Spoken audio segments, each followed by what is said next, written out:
Hello everyone and welcome back to the channel. तर आज हाका नूडल्स बनवणार आहे मम्मी आणि त्याचं रेसिपी तुम्हाला दाखवतो. सर्व रेडी होतं आहे इथं.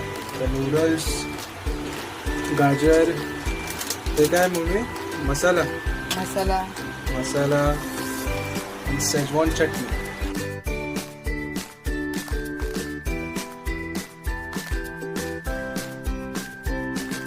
लसण,